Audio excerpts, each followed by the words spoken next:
Good morning, everyone, and welcome to our accountability sessions of HUD with HUD.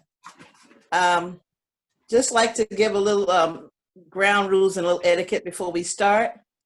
If you're not speaking, please mute your phone. Find on your apparatus, whatever you're using, mute your phone, your computer, your tablet, whatever you're using, mute it when you're not speaking, so we can hear the other people when they're trying to ask questions and when the HUD officials are trying to speak. So please, let's just do that for all of us so we can get through this in a timely manner. So good afternoon, rather. Good afternoon, Virginia, Chicago, Massachusetts, California, New York City, Florida, Georgia, Massachusetts. If anyone I missed, please, I'm just giving a shout out early this afternoon rather, to welcome you again to our virtual conference, our 26th annual virtual conference. We're glad that you could be here today. We have a couple of the HUD officials already here, so we're going to get right into our schedule so we can get them out on time. So today we have Mr. Toby Halliday, which is the Director of Asset Management and Portfolio Oversight, and Mr. Bob Iber. He's a Special Assistant to Deputy Assistant Secretary Lamar Seats. And later on, I don't know if he's joined yet, but Tom Davis, who's the Director of Recapitalization for RAD. So for many years, NAHT has sought to make tenants partners in oversight with HUD. Through right to organize enforcement, Section 514 resources, and REACT and MOR reform. Today, we expect results.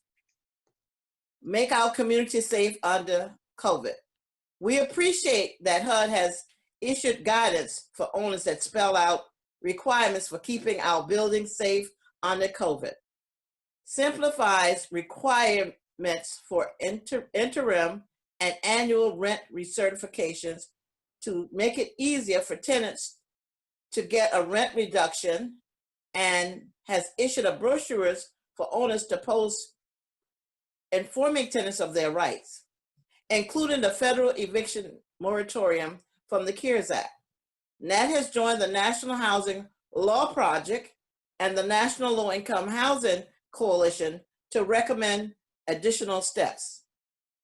And this first question will be coming from Joseph Lundy of the New Sands Tenant Association in Virginia Beach, Virginia, and Jennifer Mercedes from Miami Gardens in Miami. And this question is geared toward Mr. Halliday and Mr. Iber. Mr. Lundy? Thank you so much for giving me the opportunity to participate today. My question is, will HUD require owners to distribute the brochure in appropriate languages to all tenants in their developments, as HUD does each year for the Rights and Responsibilities brochure? Telling owners to post the brochure is not enough. And let me briefly share very quickly my experience.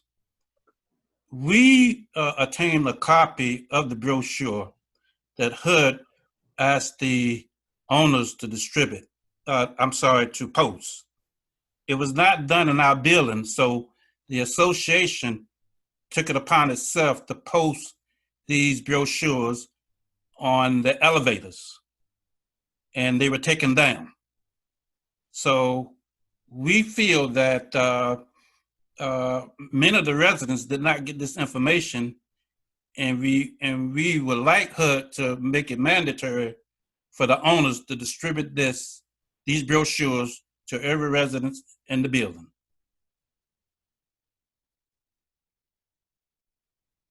Will one of the HUD official, when you're about to address them, would you address and let the people know who they're talking to?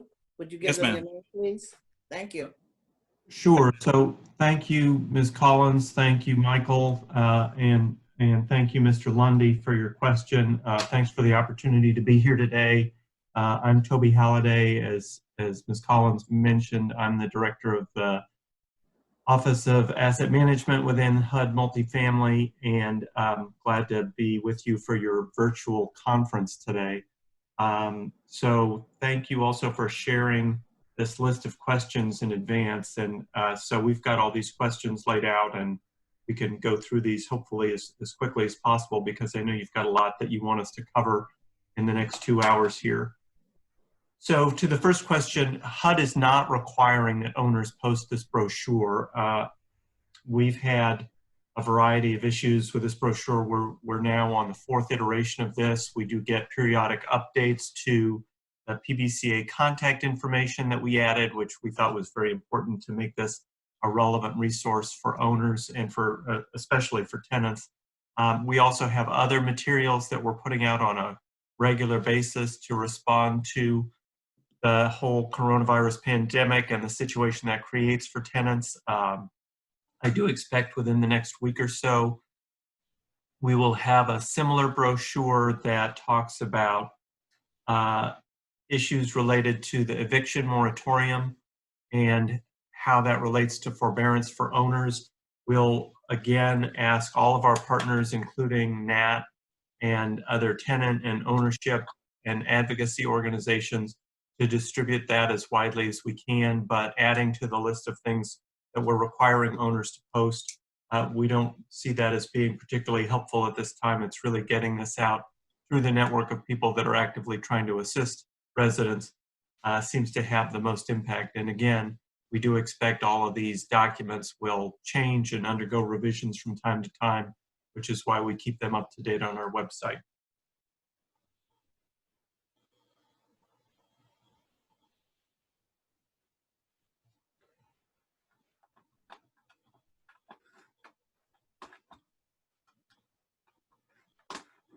So, Geraldine.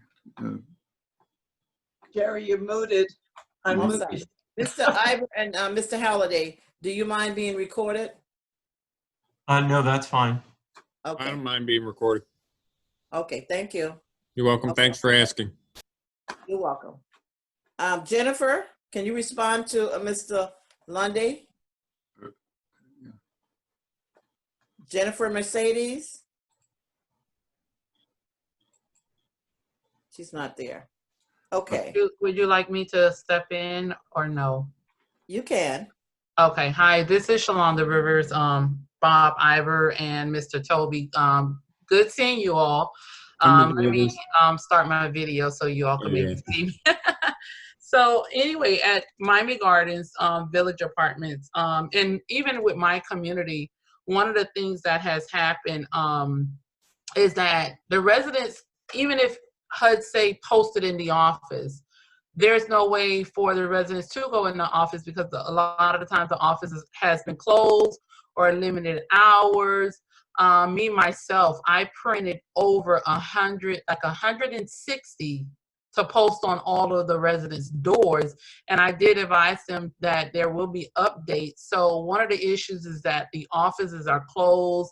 You have handicapped people, disabled people that sometimes can't even get to the office. So I just wanted to iterate that on behalf of Jennifer, but it is also happening here nationwide, and examples of Miami Gardens and Cordova and many other apartment complexes. Thank you.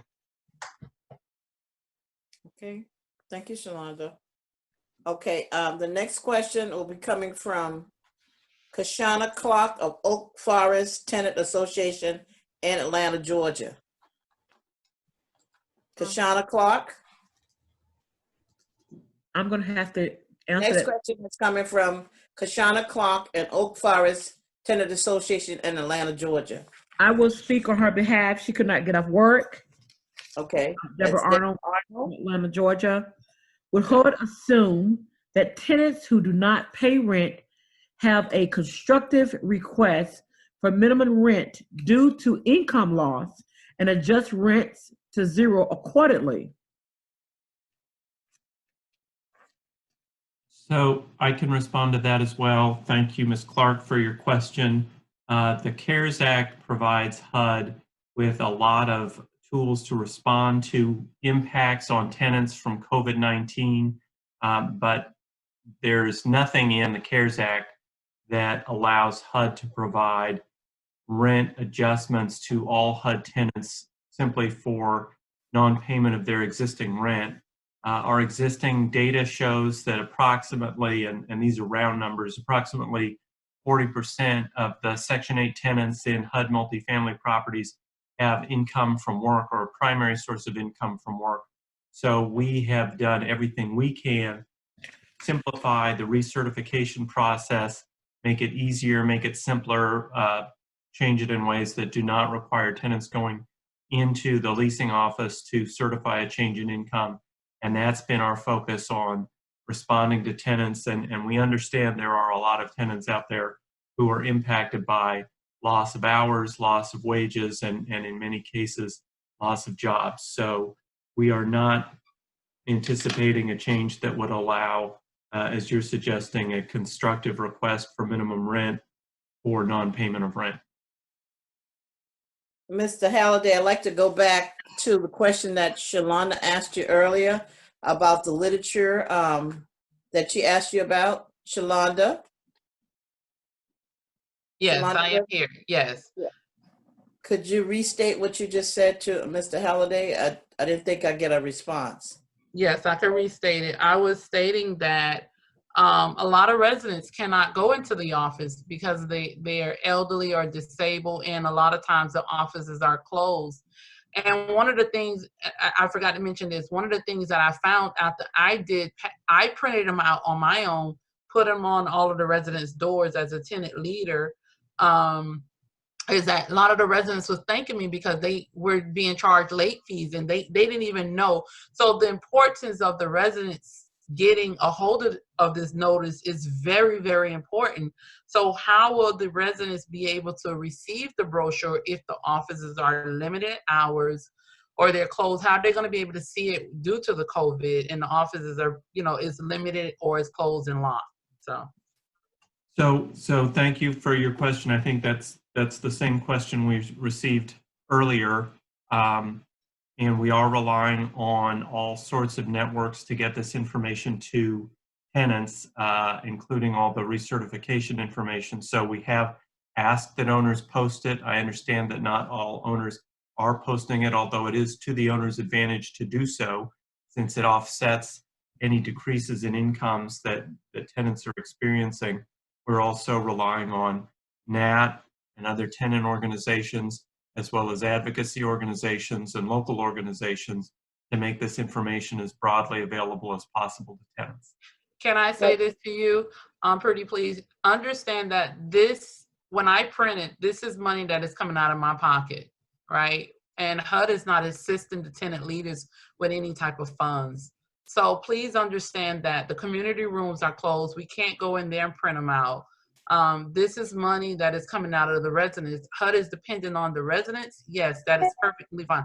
I don't mind. But however, please consider this is money and ink that is coming out of my pocket that no one is helping me with. I know I have an option to do fundraising, but this is not during the COVID times. You cannot do that. So please take that in consideration. And I don't know what else to say on that, but I believe that it is very important to not encourage, but force or ask the owners to place it on residents' doors. Thank you. Yes. Bob, Jerry, can I come in and follow up? Bob, we're not asking HUD to spend any money. We're just asking you to ask the owners who have far more resources than residents to just distribute it in door to door. The model is the tenants' rights brochure that Joseph Lundy mentioned. HUD does require owners to distribute that document every year to tenants. So just make them do this brochure as well, because people, as you just heard, need the information. There's a simple letter that you sent to owners about the right to organize. I think I sent it to you, the Galante letter, that you can just cut and paste and tell them. It won't cost you anything. Okay. Well, Thank I you for want to hear if Toby could respond. or Yeah. Bob? So I want to thank Ms. Rivers for the comment. I do understand that many tenant organizations and individual tenants are paying to distribute and post this. I'm hearing two things. I'm hearing there's a desire to have HUD tell owners to post it. There's also a desire to have owners distribute it door to door. That would be a desire to distribute door to door. Yes, that's right. One brochure that comes out or any updates in brochures, as you see it does get Hmm. complicated, and we, in trying to support the rights and interests of tenants, are actually trying to avoid putting too many requirements on owners that they're unable to meet, but rather focus on the things that we think are most critical. So at this point, I hear what you're saying. We are interested in trying to find ways to support tenants and tenant organizations in this crisis, but so we'll certainly take your thoughts under advisement. Thank you, Toby. We just feel at NAHT that certain things should be a requirement, and that brochure, HUD should have looked at it as being mandatory. That's what we're looking at, because tenant organizers and the people that's organizing, they don't know what to do because they're not getting any information. And I understand you don't want to put the burden on the owner, but who do you put the burden on if the tenant doesn't know any better? So HUD is teaching the tenant also by giving the tenant this information. So certain things we feel that it should be mandatory that is posted or it's given to the tenant. You should have a word in it saying it's mandatory that each tenant get a copy of this brochure. And do it COVID, that should have been mandatory, I feel. I understand. Okay, so going further, this next question is going to be coming from Gaylord Trahan at the Morningside Heights Multicultural Tenant Association in New York City. Ms. Trahan? Good afternoon. This is Vanessa Gaylord. Yes. Okay. Can you hear me? Yes, I can hear you. Okay. That's it. Will HUD further clarify the interim and annual certification process to defer to the end of the year, to the end of the year research paperwork as it has done for public housing? Also, our building began recertification in June through August. We don't want any of our tenants to fall through the cracks. Many of us won't be able to get all of the documentation in by August due to the pandemic. What do we do? So thank you for your question, Ms. Gaylord. It's a great question. So PIH and HUD Multifamily are pretty different in the way that they work with individual building owners. So on the PIH side, the Office of Public and Indian Housing provides a lot of discretion. There's a lot of variability among public housing operators, public housing agencies, and the way they operate properties and the way they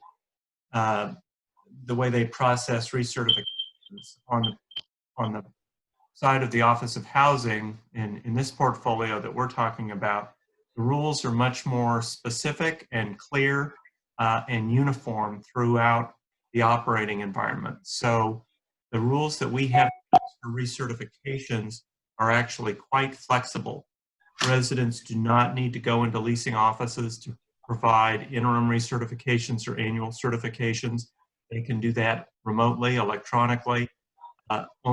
Residents do not need to provide original documentation. They can provide self-certification in order to satisfy their recertification requirements. And if they are, for some reason, unable to meet their regular deadlines, they can provide those late. There is a grace period due to the special circumstances of COVID-19. So those are all flexibilities that have existed and will continue to exist for residents in the multifamily portfolio. And that's all available online on our website, in our frequently asked questions, and in the tenant brochure that is also available online to anyone who has access to the internet. So hopefully that will address all of the issues that tenants have in maintaining their certifications. There is this flexibility in time, flexibility in providing signatures, flexibility in documentation. So we've really done a lot there to try for an easier residents to do what they need to do and stay up to date in the system. Well, do you know what the grace period would be?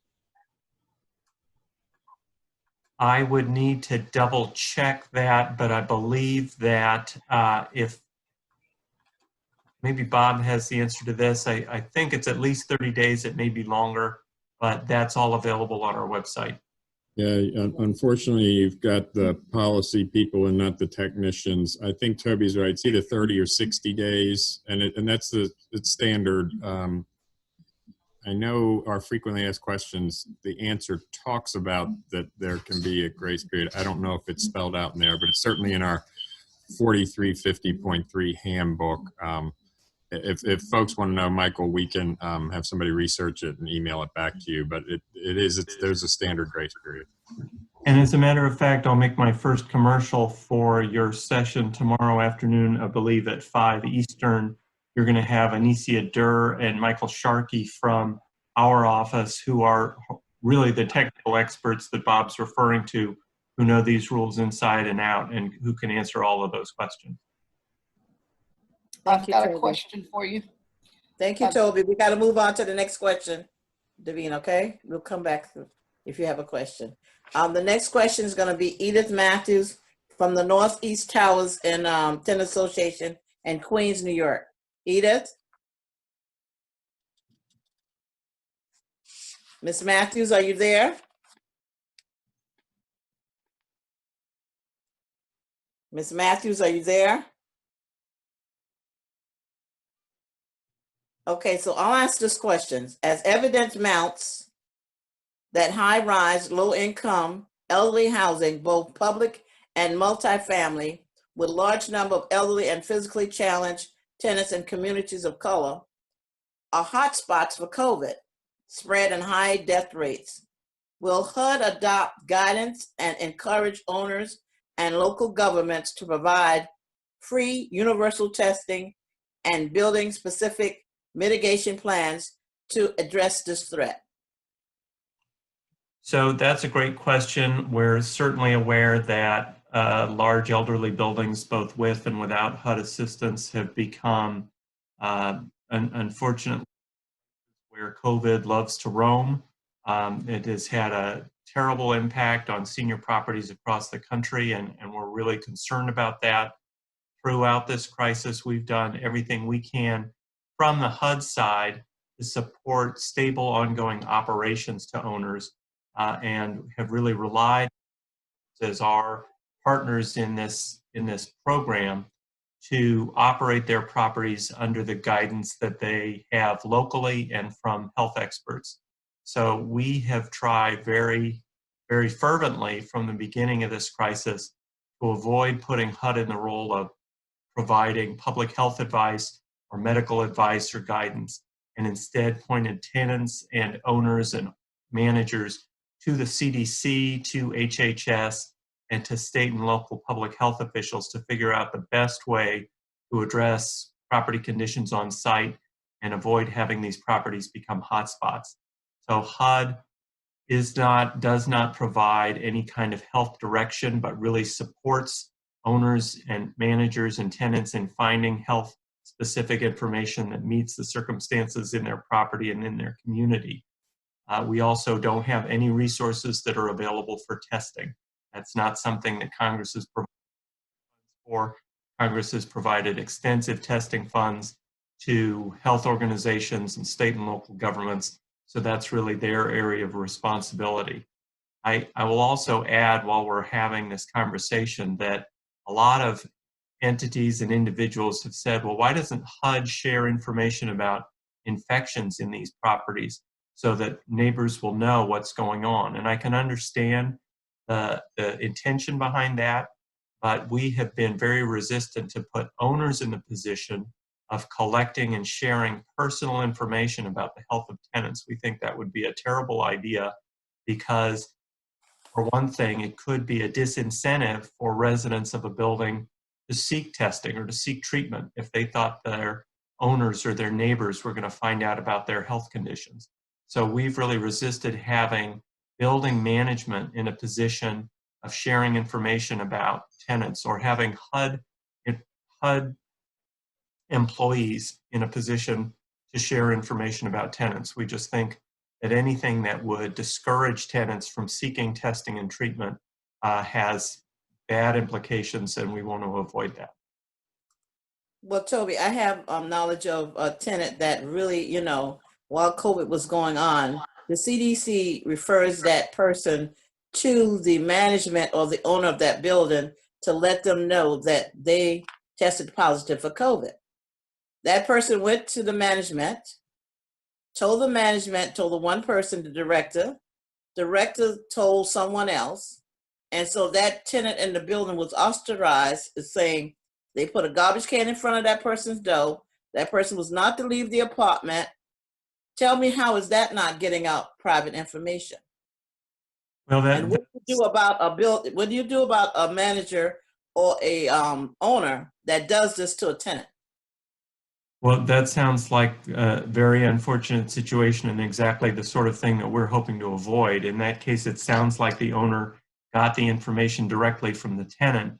The fact that the owner shared the information, that's, you know, that's another issue, and I don't understand all the legal or medical issues there, but that's certainly something that we would not want to see repeated in other places.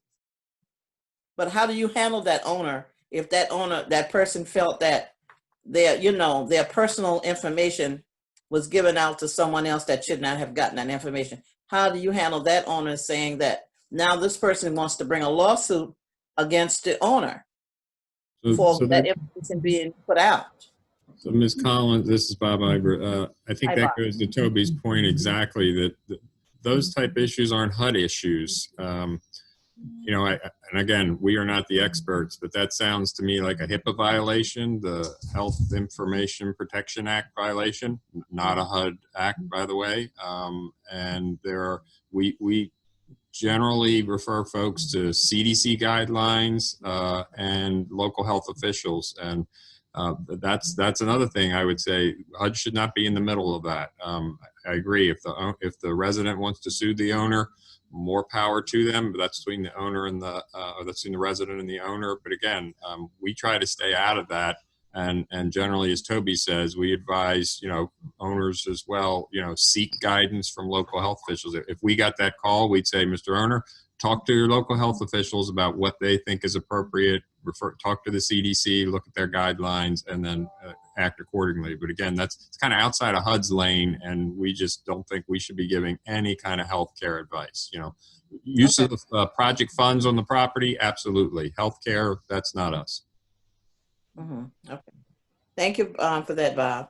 The next question is going to be coming from Deborah Arnold of the NAHT board from Atlanta, Georgia. Deborah? Ms. Arnold? Yes, I'm here. Addressing substandard housing. Yes. Many tenants are plagued by seriously substandard buildings with life-threatening health and safety issues. HUD has forced the sale of 43 dilapidated global ministry properties to Millennium Properties. But tenants have found Millennium unable to respond to immediate health and safety threats. For 2 years, NAHT's task force of Millennium tenants leaders have met with HUD and Millennium CEO Frank Sinito, but there has been little progress. Look at these recent photos from Forest Cove.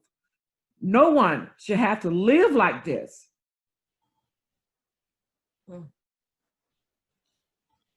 Okay. Can we get a response, please? Yes, hi, my name is Samisha Willis. I stay in the Forest Cove property. It's bad. We don't have no one to come and keep the ground maintenance up. No one is out to bore up the vacant unit. They just recently had the power and the water shut off because we had squatters. And you know, I have a daughter, so that raised a red flag for me. We have issues with mold. We have issues with repairs. The workers that they get out here to do work, They're not licensed, so the work has to be done over and over again. I have documentation of that in my apartment as well as other tenants' apartments. We have problem with leaks.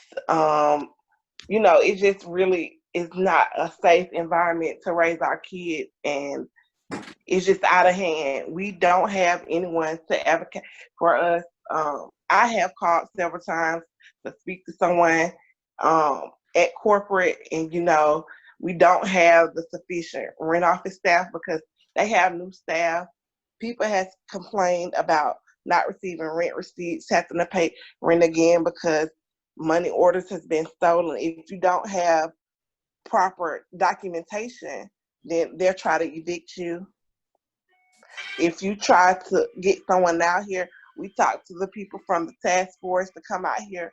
If we have problems such as the creek, they said that's not their problem. That, it was causing a foul smell. We have to call the Department of Watershed. Anything that's going on, we have to, really do something on our own. We have to keep the grounds up, which is, we understand that in front of our property, get the trash up, but people send their children to take the trash out and is dumping it on the side of our building. It's only so much that we can do. The grass has not been cut. We have problem with infestation, mice, rats. Pest control does not come out. Ms. Willis, I have a follow-up question with Latricia. Latricia, can you ask us follow-up questions, and then Mr. Iber or Mr. Halliday can answer? Yes. Can you put the question on the screen for me? Thank you. Yes, this is Latricia Cheney from Atlanta, Georgia. I'm a tenant organizer with Housing Justice League. I work with Forest Cove. I was a tenant at Forest Cove for 5 years. I still work closely with the tenant organization as a tenant leader. Ms. Tamika, am I saying your name right? My name is Tamisha Willis. Tamisha, okay, thank you. Yes, and my question is, I attended the NAHT conference last year in 2019, and I asked the question about the pass-through lease. It was addressed to Mr. Brian Murray. Now I would like to know, okay, Forest Cove received a 32C fair rent inspection score in 2018. Conditions have only gotten worse, as Ms. Tamisha has stated. Tenants face daily violence, and trash is piling up in condemned vacant apartments, a fire and safety hazard. Will HUD require Millennium to make immediate management and security improvements? Last year, you said that HUD was requiring Millennium to provide emergency pass-through leases for families facing immediate threats to their health and safety, with a right to return once their units are safe. But this does not appear to be happening. Will HUD ensure, this is another question, I'm sorry. Will HUD ensure Millennium does this and report results to tenants and advocates? This is Bob Iber. Thanks to Ms. Willis and Ms. Russell. I think as most people on the call know, HUD did force the GMF sale to Millennia, roughly 43 properties. Millennia took on, I think, 37 of the 43. And to date, I think Millennia has taken over ownership of 20 of those properties, but that leaves 17, including Forest Cove. And I know we're going to talk in a minute, another Millennia property, not a GMF property, Millennia property, Cordova. But Millennia's got properties in their portfolio that are in desperate need of addressing the physical condition. Forest Cove being one of them. Agree with you, Ms. Willis. People should not be living those conditions. We have seen those pictures. You shouldn't have to take care of the lawn and grounds in front of your unit. Trash should be picked up. We have been working on both GMF, who is the owner of Forest Cove still, and Millennia, who is the prospective purchaser, to both of them recognize their rights and obligations to maintain the property, all the properties, but especially Forest Cove, because the conditions are so poor there. As to the pass-through leases, our Southeast office made a decision last year to try and put the pressure on Millennia that they wanted them to fix the property up and was not going to allow pass-through leases because they thought that that was giving Millennia an out, if you will, that they wouldn't have to fix up units and they could move residents to a hotel room or some type of other pass-through entity. They reconsidered that earlier this year, and as of last month, they have told Millennia to begin using the pass-through vehicle. We would like for you, I guess it would be you, Ms. Russell, and maybe Ms. Willis, to let us know if you're seeing that. We've heard from our HUD folks out of Atlanta that they have told Millennia to use it and that they believe they're going to start using that. But we'll check, but I'd like to hear from you as well. Are folks getting that opportunity for the pass-through?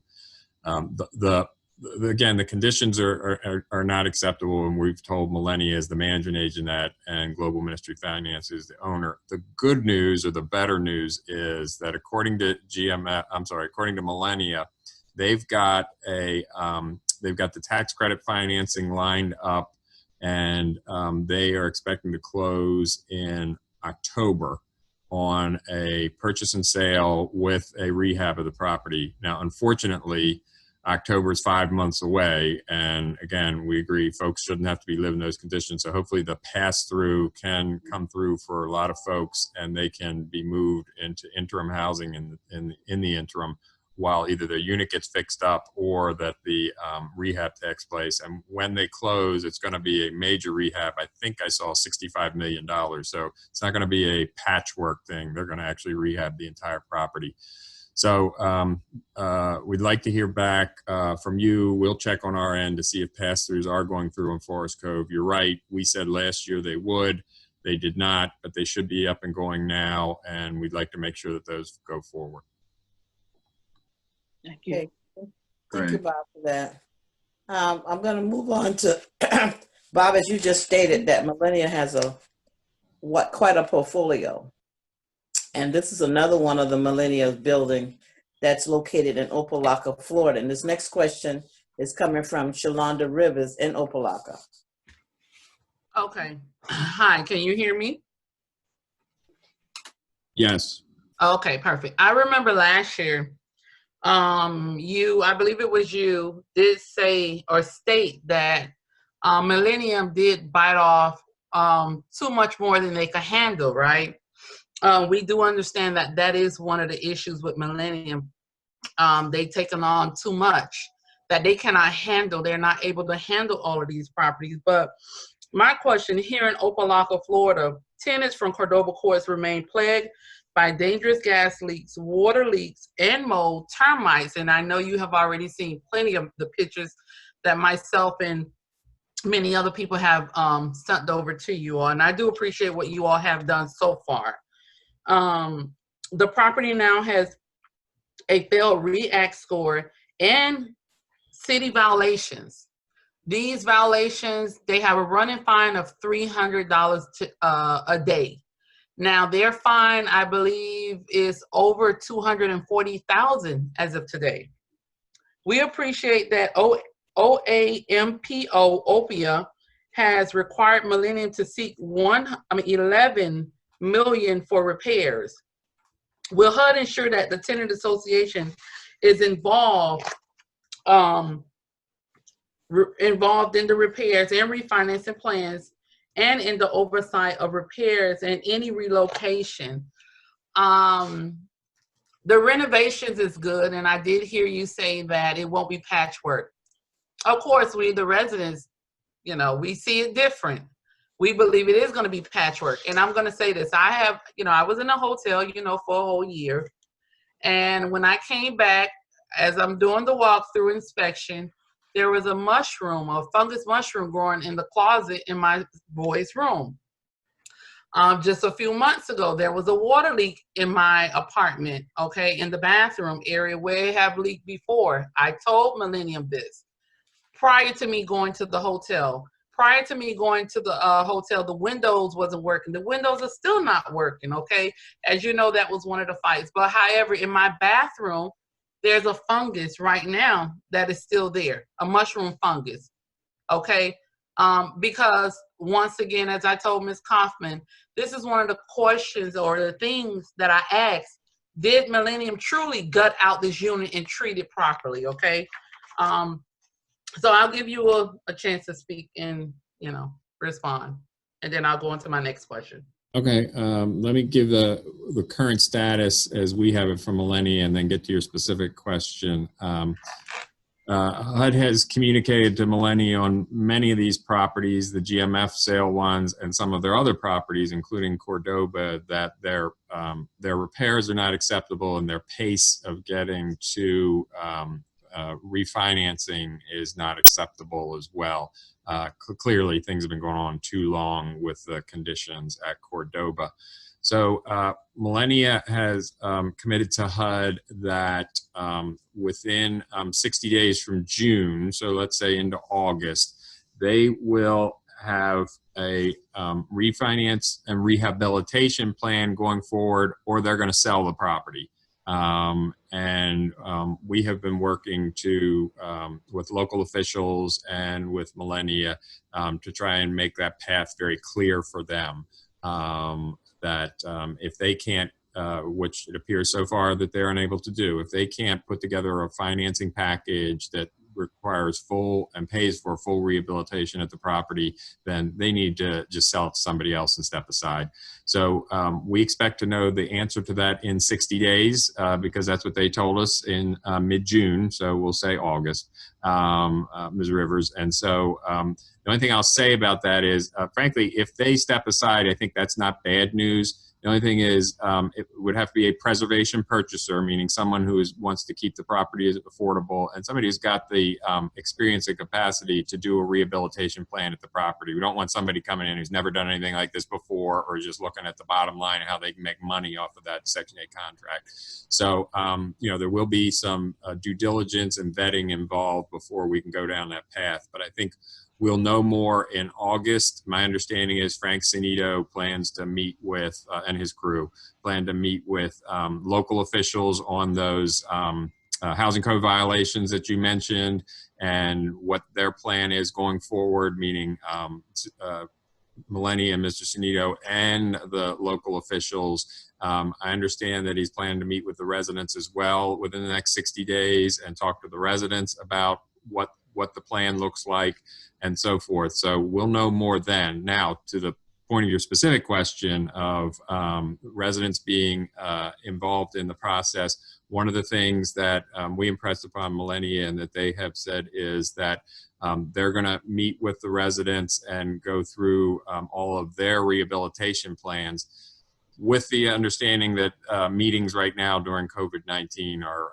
a challenge. So I don't know how they're going to do that. You know, that'll be up to Millennia. Is that going to be something online? Is that going to be something where there's a lot of social distance? I don't know. They did say that, yes, we'll meet with the residents, but COVID-19 is going to have an impact on that. We also think that it's appropriate for residents to be involved in any relocation plans and to see that, and to also be able to see the rehabilitation and to make comment on that. You know, Correct. You want to rehab these people, but what about, you know, what about, you're not thinking about, you know, I've been seeing mold in my bathrooms. Are you going to make sure that through the rehabilitation it's going to be that? So we think that's appropriate. Millennia said they'll meet with residents, but I think the first thing that's got to happen is the first thing I mentioned is they got to make a decision. Are they going to rehab this property, Millennia, going forward, or are they going to sell it to somebody else? And we're supposed to know that in August. Okay. Mr. Iber, let me ask you one question. Just one, Shalom. Why does the owner get a pass and the tenant, if the tenant does not pay their rent, they're evicted? Why did the owner constantly get a pass to constantly do these things to the tenants? And HUD does nothing. What happened to the civil monetary penalties when stuff like this happened? Why has HUD not imposed any type of civil monetary penalty on this owner? So great question. Our main stick for when the owner does not maintain the unit is to terminate the subsidy. And generally, as we've talked about in the past, we look at that as kind of a last resort, because when we do that, then we're making vouchers available for the residents, but we're terminating subsidy at that particular property, in this case Cordoba, and that subsidy goes away from Cordoba and from the community forever. And all the residents get vouchers and relocation expenses, by the way. We help with relocation, and in my experience, everybody gets relocated to a nice place, but that gets lost forever. So we take that enforcement action very seriously and look at that as a last resort. And sometimes, as I've acknowledged this group in the past, sometimes HUD waits too long and works too long with owners to try and get to a resolution that gets a property rehabilitated or in the hands of an owner who can rehabilitate if the current owner can't do it, like we're talking about in Millennia and Cordoba. We'll work through that. Civil monetary penalties are a tool that is available, and we have to work with our Departmental Enforcement Center, the attorneys, if you will, to get to that. The issue with CMPs or civil monetary penalties is that it's a threat, it's an enforcement over the owner, but it's not necessarily a way to hold something over their head to get them to fix up the units. There is something in a recent appropriations that allows HUD to take those civil monetary penalties and put them back into the property. And we have not implemented that yet. So that's something probably worth considering. But again, we got to get those CMPs first. And generally, it depends upon the amount of civil monetary penalties we give. I think I'm right that on Forest Cove is a $64 million rehabilitation. And I don't know what Cordoba is, and I can look up, I might have it, what Millennia is proposing, but it's millions and millions of dollars, and CMPs are a few $1,000s.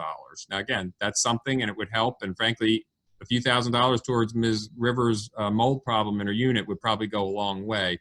But, and we look at all of our options, but generally CMP, civil monetary penalties, is kind of one thing in the quiver and not something that we use often, but we do work with the Departmental Enforcement Center on that. Well, Bob, I was just trying to say, before this situation got so bad, I think that if you had imposed some type of penalty, it would have been better. So I'm not going to disagree with you, but I think I heard Ms. Rivers say that they're up to $230,000 in penalties at Cordoba from the city of Opelika. Mm-hmm. And I'll leave it at that. Ms. Rivers could say better than I about how much better things are with $230,000 in penalties against them. Okay, Siobhan, go on with the next question. Okay, I just want to address this really quick, and also for the time's sake, we must move on. I just want to say, Mr. Bob Iber, you know, one of the residents from Cordoba is listening in the chat. She put, we need a complete gut, new plumbing, and new electrical wiring. Okay, I mean, like I say, if you leave it up to many of the residents, they would say, how do you get this stuff? You know, I love to preserve the program, right? But there's a lot of other things that it just needs to be a complete gut. So I'm just going to leave that at that, and I'm going to move on to my next question. Will HUD amend Notice 2018-8 to restore the requirements that owner prepare a plan with tenant input to repair substandard housing to keep tenants informed about progress? Will HUD restore the requirement for HUD to impose at least one enforcement option for properties like mine with a REACT score below 60? As you know, it was like a 30, and then of course they were denied the appeal process. So I'll stop there and let you answer. Thank you. sorry, I was on mute. I'm going to go to, we did issue guidance to our field that gets to exactly that. And I think it was on June 1st. I'm actually pulling up, I've got something that described that. On June 1st, we issued guidance to our field staff that said,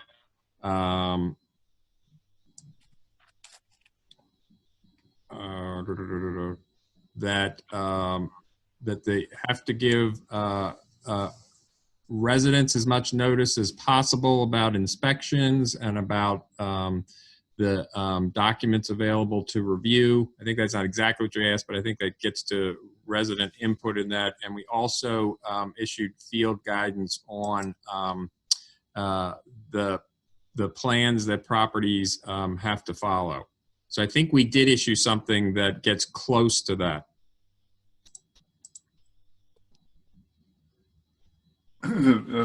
Jerry, can I follow up? Share that with Bob.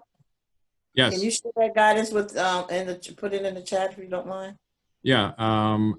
I thought I had it. That's what I was actually looking for, and I don't. I have a description of it, but let me find it and we'll share that. You share it with Nat when you do find it? Yep. Thank you. Yep. Yeah, Bob, on that one, that was in HUD's notice before, and then Congress, as you know, kind of lifted the requirement. So then HUD changed its notice to track the vagueness. But I think a year ago you said that HUD might be able to require it on its own authority to actually pick one of the options for enforcement. Right now, they're going to pick none. Yeah, you're right. We did, and you're right. Thanks for reminding me that Congress basically gave HUD a waterfall, or not a waterfall, but a list of options to choose from for enforcement. But I know what we did put in our guidance to the field is getting the information to the residents, and I know that was one of your one of your points, and so we did get that out. So I'll find that. Again, I think we issued that on June 1st of this year. So we'll get a copy and send it to you all. So the idea is to go back to having some required teeth, at least one of those options required, which was in the old guidance. Okay. Yeah, I think is to use one. I mean, some of them are or more change management. So there are some of them don't have as much teeth as others. Right. It would be, but at least do something is the point. Right now, right. The smorgasbord, you don't have to pick anything. So we want them to do something. I think our guidance addresses this. Okay, great. Thank you.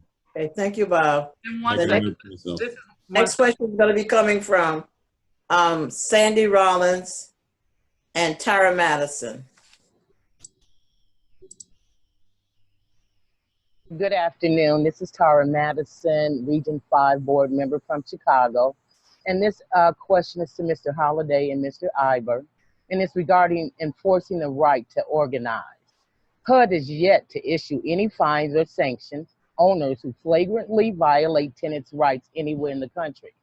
2 years ago, HUD announced it would issue a notice of violation at Ridge at Trinity in Dallas. A year later, HUD instead gave the owner more time to respond in violation of its own appeal requirements. When will HUD find this owner for violating tenant rights and truly enforce the tools within their department for tenants' rights to organize?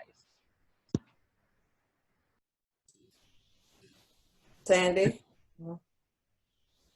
Is there, Ms. Collins, is there somebody else speaking? Well, I think it'd be good just to give them an opportunity to answer, and then I'll follow up with the next question. Okay.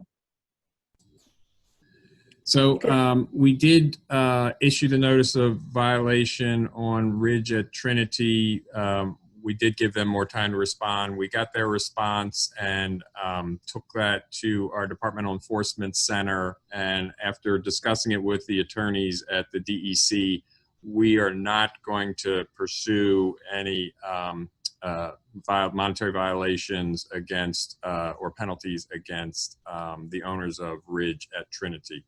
That does not mean we're not amenable to doing that, and DEC is not willing to do that. As a matter of fact, DEC has said that given the right case, they would pursue that. But based on what they've seen at Rigid Trinity, we are not going to move forward against the owners of Rigid Trinity. Well, that's extremely disappointing to hear. I mean, this is an owner that repeatedly violated the right to organize, as many owners around the country have done, none of whom have ever been punished, ever. So, I mean, just as a recap, this guy first told us he didn't want us on the property. We had an exchange with the local HUD office where he seemed to back off, but our Vista volunteers, he started holding competing meetings and very intimidating manager. The message was real clear, you know, don't go to any tenant association meetings. So he started holding meetings at the office. Then he did this, just treated tenants like total garbage. I mean, he was doing a rehab on the property and he was giving tenants very short notice to move all their property with no relocation assistance provided. Elderly people were pushing shopping carts across the property. If they couldn't get their stuff out fast enough, they would just change the locks and they would lose their stuff. So our organizers, our Vista volunteers, then get threatened with arrest. That's when the complaint got filed. He responded to that complaint by saying that he, not a problem, we could meet on the property. He's even formed his own tenant group out there, a clear violation, one of the examples of a violation in HUD Handbook 4381.5, I believe. You know, so we appealed that appeal, and his response is, not a problem. I mean, a lot of other things happen. I'm trying to go quickly, but a lot of other things happen. But the bottom line, he lied in his response in 2019 to HUD and said that there was an independent tenant group on the property. We door knocked the property, talked to about 20% of the residents, maybe a few more. No one said that there was an independent tenant group on the property. So he just, you know, but the damage was done, you know, so early on, and owners who don't get or who are not held accountable, you know, for this, you know that they can do damage in this way. I mean, for a group to have been able to withstand all this would be extremely unusual. I mean, I actually have known some persistent tenant groups that have survived this kind of harassment, but many of them just fold because they can't withstand the harassment and the intimidation and the bad treatment, and it's just too terrifying. So for HUD to never in the history of these regs being issued in 2000 to punish any owner, to find any owner liable for what they've done in this type of situation is just very disappointing. Are those things still happening at Rigid Trinity? Well, you know, one, we don't have Vista volunteers anymore. I don't have the capacity to get out there and organize. So I would say if there was a tenant group that tried to form, yeah. I mean, you know, after he told HUD, sure, they can meet on the property, not a problem. I mean, this guy's circling outdoor tenant meetings in a truck. People are approaching to, you know, sending management across the playground where we're meeting. I mean, maybe they have legitimate business, but, you know, more likely they are taking names, you know, who's there, who should we go after? You know, tenants approaching the meeting space turn right back around when they see that kind of stuff going on. So, I mean, they know how to do damage, and he did damage, and he's not held accountable for damage, and he just lies and continues to get away with it. And every owner in the country, you know, the message is clear. Do what you want. We're not doing anything to you. Well, we're willing to pursue, and we're willing to go to the DEC to get them to pursue, but you know, I guess I'll say we need the case that DEC is willing to take forward, and unfortunately we couldn't get there with Rigid Trinity, but that doesn't mean that unfortunately it sounds like there'll be another one out there, and we need to, with your help, get that before us and before DEC, and maybe we can. I agree with you. We make an example of one owner, that will have a deterrent effect on many other owners who are doing the same thing. But so we're still Bob, open. denying Rigid Trinity, you're setting a precedence telling the owner it's okay to not listen to and just look at the right to organize is nothing. I hear you, and you know the This result a is bad message. Whoever made that decision, you made a bad determination, and I think that's setting a precedence as far as this is concerned. That's right. Because that was blatantly out of order.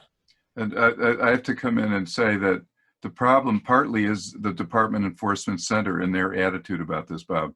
There have been prior complaints besides this one. I remember the 96-page complaint, extremely well documented in Los Angeles by the Legal Aid Foundation, that included proof that a HUD staff person had actually gone around with the manager threatening tenants if they didn't sign a petition, denying that there was a tenants organization. A HUD staff person did that, and there was no action taken. That, as I recall, that person I think got a promotion.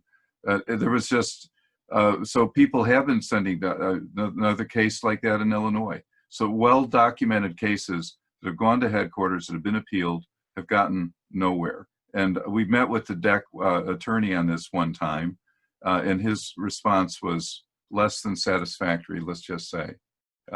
He said, oh, well, we don't want to fine $5,000 because we don't want to have a protocol, which we're going to get to the next question, because if we set some limits, then nobody would do anything. And it was just a ridiculous response. We should get to the next question, I'm sorry, but it's a deep problem in the department, and the department invariably sides with the owners, no matter how far we take the complaints. So before we get to the next question, let me just add that I hear the frustration. I hear the pattern here.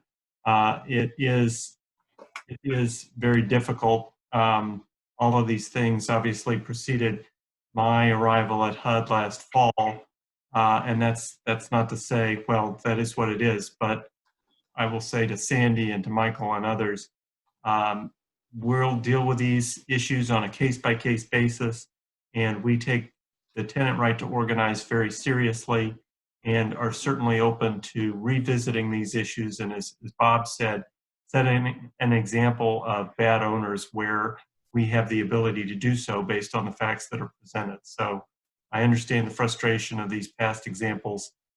Let's work together going forward and see if we can make a change. I guess I've got the follow-up here, which is back in 2012, NET came up with a list of common violations of the right to organize. So for instance, if a landlord cancels a tenant meeting, then that would be a $100 fine per unit. If a landlord forms a competing organization, that would be a $200 fine per unit. And so we did a laundry list of things that any tenant organizer and many tenant leaders have experienced directly, and had dozens of common violations with recommended fines. And what we're looking for is for HUD to direct the enforcement center to adopt this guidance so that we can maybe start getting some of these owners being held accountable. Because part of the issue is the HUD staff isn't going to take action because they don't know what an appropriate fine is. They're sitting in an office. They're not going to take on some giant corporation on their own. So they need guidance. So we think if guidance is provided both to DEC in DC and the field staff with these kind of common sense recommendations based on every organizer's experience for the last 30 years and every leader's experience, then that would give direction, and that HUD would be more likely, HUD staff would feel more likely to do something. So that we've been sharing that with you all for years. We have presented it to DEC. They were very resistant. So we really need your help to get that across. Andy, can you forward that to me as well, please? Yeah, we sent it to you, Toby, with the original invite too. But yeah, we'll get it back. We'll get another copy. Okay, thank you so much. Okay, we're going to move on to the next question. Last year, we asked HUD to amend its interagency agreement with Vista to extend the Vista Affordable Housing Preservation Project and Section 8 buildings. For 2 years, this finally happened on June 9th. Thank you to Tom Davis for his persistence.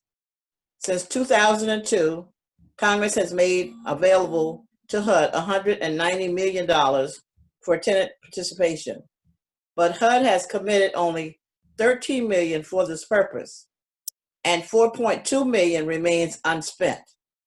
For many years, NAHT has forwarded details and urgent recommendation to make grants available to local tenant assistance groups, but HUD has not done so since 2012. It is long past time for HUD to get these funds out as Congress intended. The first question will be coming from Sharon Sherman of the Greater Syracuse Tenant Network in Syracuse, New York, and Sandy Rollins. So Sharon?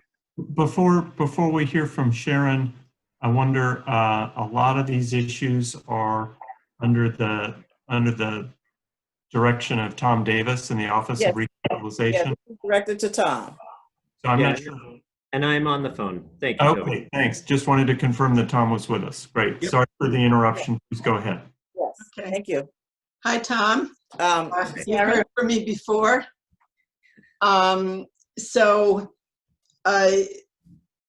In 2016, HUD had a $3 million advertised for applications for tenant organizing. And NAHT had worked very hard to get this kind of money out to help our small organizing agencies. And Greater Syracuse Tenants Network was part of a really great collaborative application with New York City agencies and Mount Vernon and Syracuse. And instead of giving it to those of us who organize tenants, the money was given to two big groups who, as I understand, the money was never really spent. So we're asking that these Section 514 funds finally go out to local nonprofits who work with tenants. And I know during this COVID portion, our county agent health department wanted to give masks to every subsidized building, but they did not have the names of all the managers, the regionals, how to get in touch with them. So we came forward with, being able to have that information so we could get it out to all the buildings in Onondaga County. And there's other things we've been working with all the management companies and the tenants as best we can. This money also would help our agency do more to be able to have tenants have the equipment to do virtual meetings and such. So we really could use these funds to help our tenants, and empower them. Great. Thanks for the question, and thanks as always for the good work that you're doing on the ground in your communities. We're pleased that finally the Vista IAA has been executed. It was painful. Michael experiencing some of the pain with us in terms of how frustrating our HUD procurement process is. I appreciate your sticking with us, and I'm just glad that it's now that the Vista's IAA is now signed, and that that part of the 514 monies can be deployed. In terms of the money that is with that was awarded a few years ago to NAHT and NAHT, we are working with them on to launch some task orders. We'll try to get more of the money out into the communities and more technical assistance. We are working closely with colleagues in OAMPO on how we can frame those task orders so that we get funds out to those organizations so that they can start working with you and other organizations on the ground.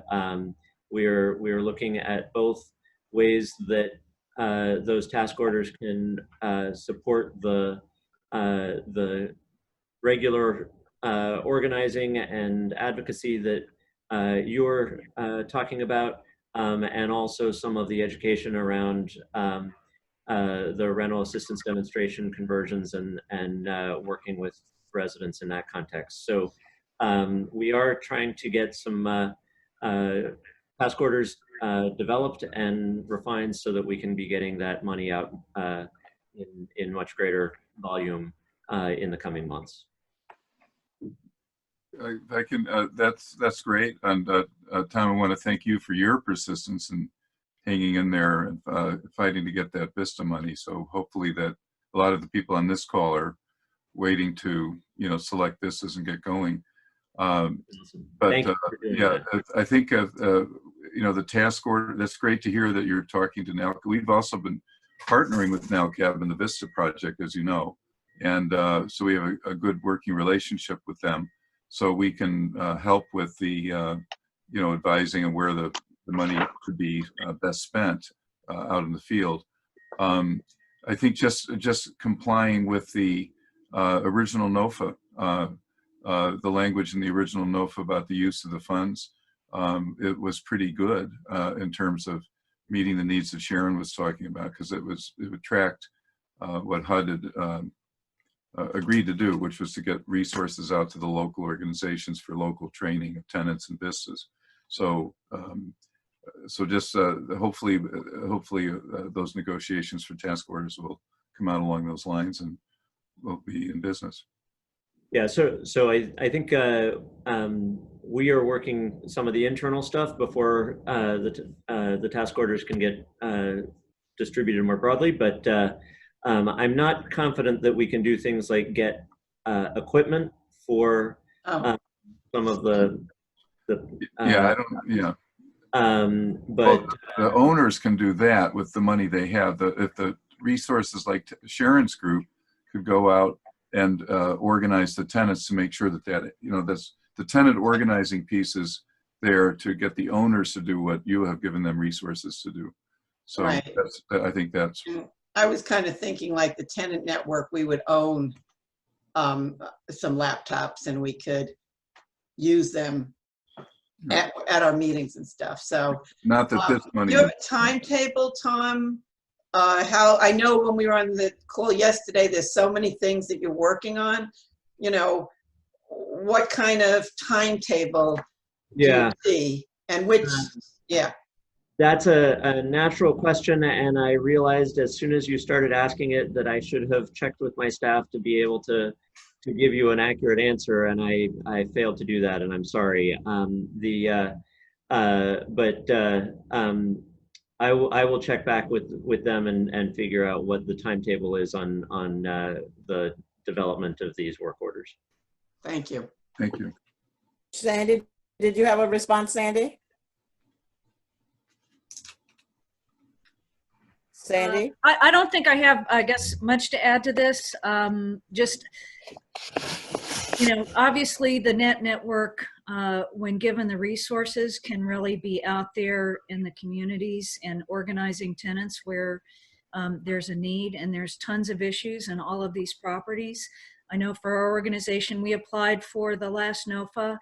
The NOFA before that, the TRN grant, was really narrowly focused and was not, really tied our hands with what we could do. I mean, we were told, okay, well, once the owner renews a contract for 5 years, don't go there anymore. And it was just like, really?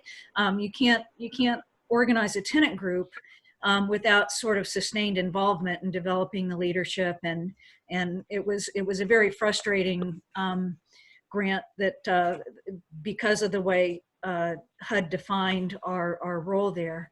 So, I mean, there is a need, and it's valuable if tenants can have a role, an active role in what happens at the property. It's good for HUD, it's good for the taxpayers, it's obviously good for the tenants if they're organized. And so I guess going forward, putting money on the street that's authorized to be put on the street, and enabling groups to do the work, and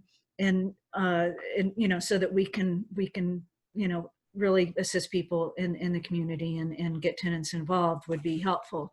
And for us, I mean, the VISTA program has worked for us in the past, but only when I've had the capacity to hire staff to help. My organization is very thin. We do work beyond the HUD assisted housing. We're working with tenants in private housing. We're seeing our cities, the private affordable housing stock be wiped off the map through gentrification. And so we've had to shift priorities in organizing tenants at those properties. We work on public policy. So, I mean, we would have tons of work to do if we had the capacity to work in the HUD assisted stock. We just don't. And the VISTA program in and of itself won't give us that capacity. I have to be able to hire somebody else to take on part of that workload. So just recommendations there. So Tom, I know you said you didn't have that information for us right now. Is there any way you can send that to Michael, to NAHT? Yeah. I will look. I will check into it, and won't be able to get back to Michael this week, but I will find out more information about the timing of the work orders and get back to Michael. Please, thank you so much. The next question is going to be coming from Charlotte Rogers of the Medgar Evers Tenant Association in Brooklyn, New York, and a NAHT board member. Charlotte?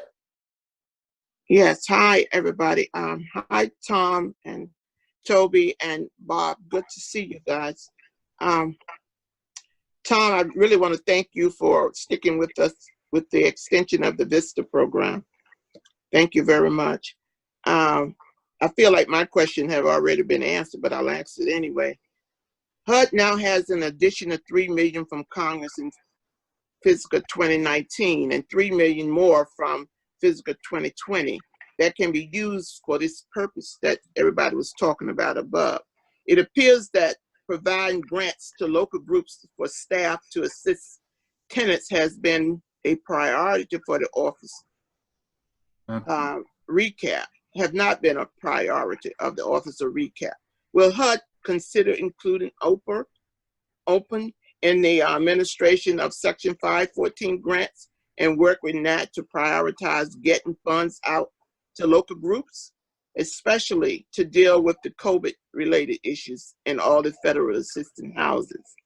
And will the new program reflect NAHT long-standing recommendation for 3 years grants with broader eligibility to 15 to 20 qualified local nonprofits to organize tenants in their communities? That's a question more to Toby, I think. So I think that I don't know who it's for. Whoever can answer it, fine with me. So I think that we've got 3 sets of money going on. One is the extension of the VISTA, which is an interim thing. The second is the money that has already been awarded to APT and NALCAB, which we just finished talking about. And the third is the new monies that have not yet been put out in a contract or award relationship at this point. And so we have been spending quite a lot of time thinking about what has been most successful in previous efforts, what has been less fruitful in previous efforts. We've spent a fair amount of time thinking about the various recommendations that NAHT has put forward, and we are honing in on how we can get the funds out in a way that is we know that the vistas at this point are not the long-term solution, and as Sandy just pointed out, the vistas have additional sort of costs to the organizations in terms of supervision and ability to deploy them. We also know that there have been these concerns in how the VISTA program was set up in terms of the requirements around being near the end of the term and requirements around REACs and various definitions of which properties are ones that folks can work with. We recognize that those have been challenging constraints in the work to date. So we are trying to sort of take all of these pieces and put together an improved method for getting money out on the street, recognizing the really great work that your organizations and your peers do as sort of keeping owners accountable for the quality of the housing and being part of that conversation. So we are working on how to get the funds that are not yet obligated to specific purposes, how to organize those and get those out on the street. There's a fair amount of work still to be done before we can get those funds out on the street, but informed by all of the recent history, we are trying to develop new ways of doing it. And we've appreciated all the feedback that you've given both verbally and written in how that happens. We're also in conversations, Toby and I are in conversations regularly about which office is best positioned to work with this money and to work with the objectives of the 514 program. So we are bringing, so RECAP and OAMPO are now working together on developing these questions, the answers to these questions. So I think that we have some work still to do before we can get new NOFAs or contract options out on the street. But I think that we definitely are in the stream of doing that work.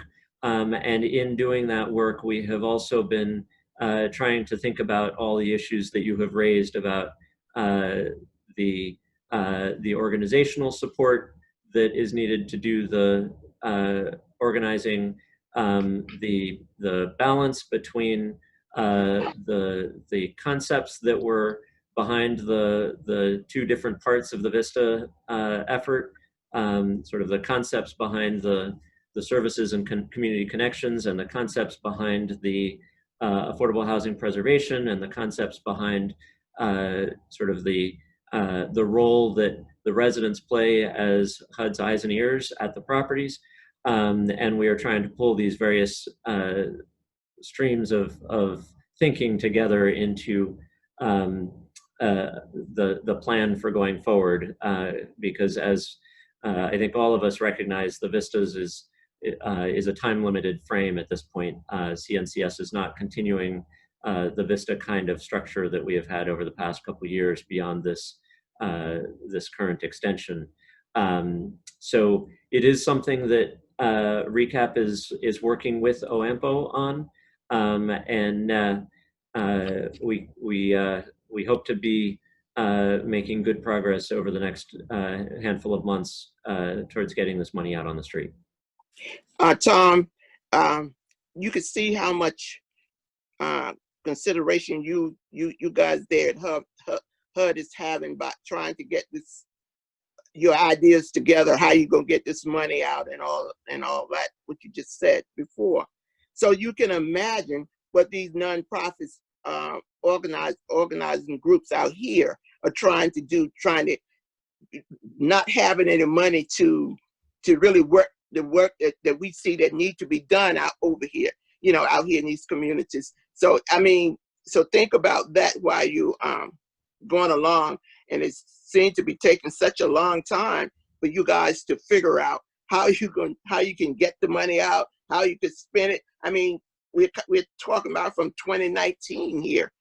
I mean, something should be, in your mind now, how you could get some money out to these groups. Yeah, and I really believe that. Yeah, I hear you that we would like to be moving faster, and we are trying to speed it up. Because certainly you need to get the money on the street to be effective. If you need any ideas from us, we'd be glad to work with you to try to come up with some ideas how you can get it out.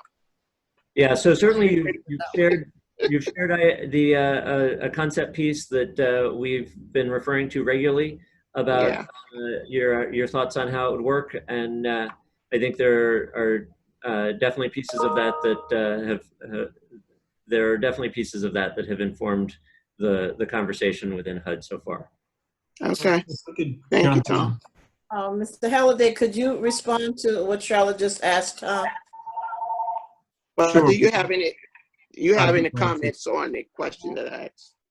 I'd be glad to. So I don't have a background in tenant organizing, but I have spent 20 years with affordable housing advocacy organizations and have worked closely with Michael on various uses of the 514 funds back to ITAG and OTAG. So I'm eager to get the Office of Asset Management more engaged in this process and support the work that Tom has done over the last several years to use 514 funds in a productive and creative way. I really do see Tenants as being partners with HUD in addressing some of the issues we have in our properties around the country, and so I'm very eager to get these funds out to tenant groups to help us in that effort. I know that there's a long history of administrative issues here that we need to overcome and really try and build a solid foundation that will allow us to achieve what we all are. I think we're all in agreement in what can be achieved here. So I just want to thank Tom for all the work that he's done coming into the Office of Asset Management, which has been without a permanent director for 3 years before I came here. I'm eager to get engaged and see what we can do to get at least some of these funds out where tenants and tenant organizations can use them to make an impact. Thank you so much, Thank you, Halliday, for that. And we really appreciate you really looking into this and getting back to us, because we need this like ASAP.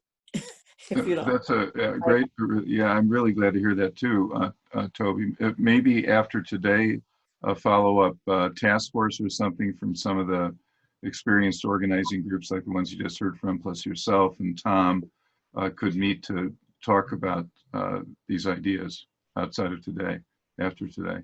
Would you consider that? Well, we've got, as Tom mentioned, we've got a whole host of suggestions from all of you. I think a lot of the problems that we're facing right now are figuring out how to get through the internal hurdles at HUD and find the path to get the money out on the street. There will certainly be times where we need to engage and get other input and ideas, and we welcome the offer to do that. But I think at this point, the biggest challenges are internal HUD administrative challenges. But let's see how things go forward. Thank you, Mr. Halliday.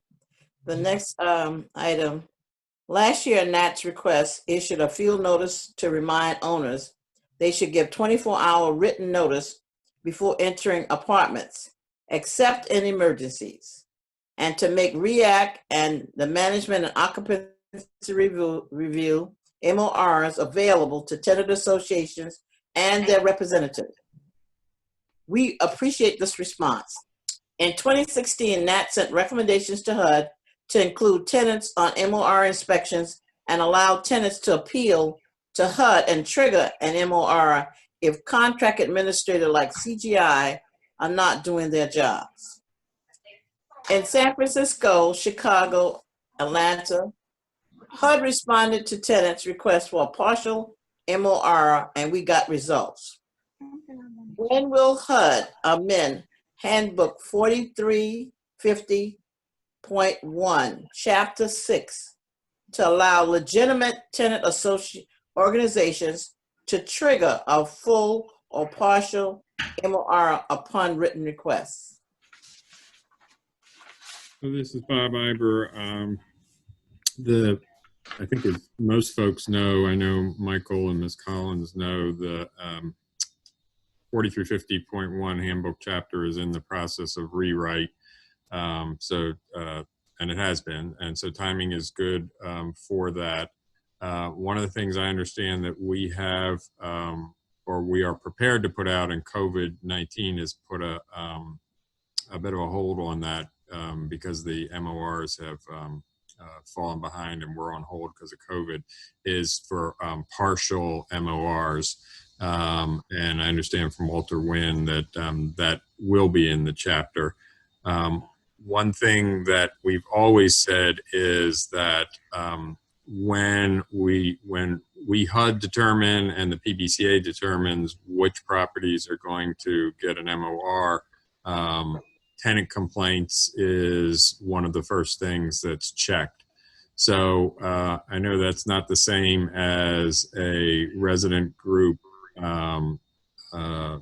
being the trigger, a resident group's request being the trigger, but where, depending upon the number and nature of complaints, that property is probably going to get triggered for or scheduled for an MOR. And so I think we still get there. Yes. The next question will be coming from Joseph Lundy.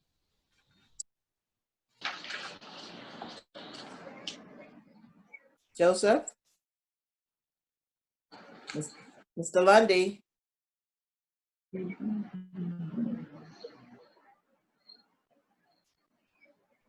Are you there, Mr. Lundy?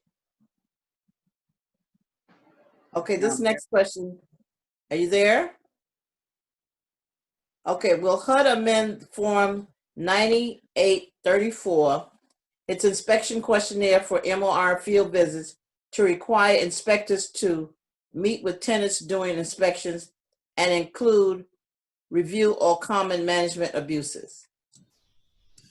So let me start on this, and Bob can fill in some details, but we have been in a long process. I think no one could accuse us of being too quick in this process of reaching out to NAHT and many other stakeholders, and virtually anyone involved in the project-based portfolio is engaged in, has some opinion or other on our management and occupancy reviews. So there are CAs, there are state agencies, there are owner and management organizations in between. Been in the process of collecting stakeholder feedback on the form and on the MOR process for over a year, I believe.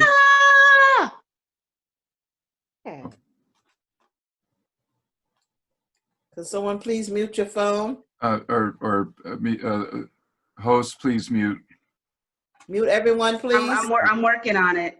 Just keep going. I'm working on it. I got it. Everybody's muted. All right, should I go ahead? Yes. Yes. Great, thank you. So we are now in the process of evaluating all the input we've received from all the different groups, including NAHT and other organizations. We are eager to make. Uh-oh. Might. Okay.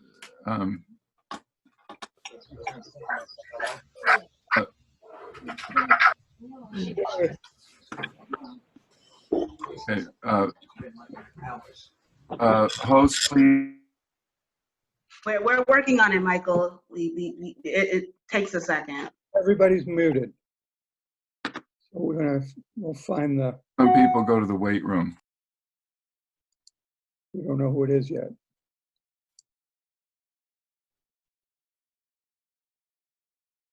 Okay. Sorry, Toby, go ahead. So we're in the process of reviewing all the input from the various groups. We will be coming out with a proposal for a revised version of the MOR form and the MOR process that'll all be out for public comment again before it becomes finalized. And so obviously the coronavirus pandemic has set these sorts of things back somewhat, but we continue to move forward with this, and we hope to have something out relatively soon for you to review and comment on. So that's where we are on MORs and Form 9834.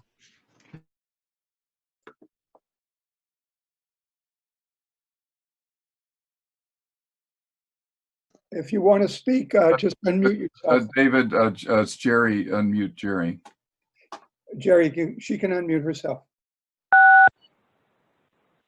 Okay.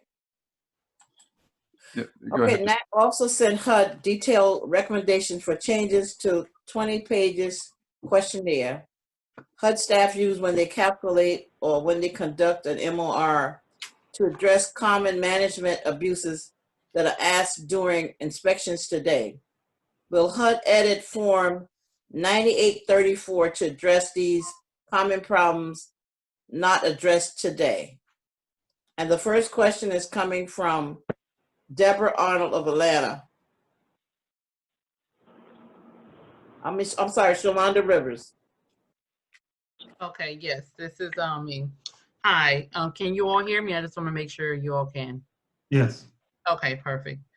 Okay, there's a lack of communication with residents in reference to maintenance procedures and policies, right?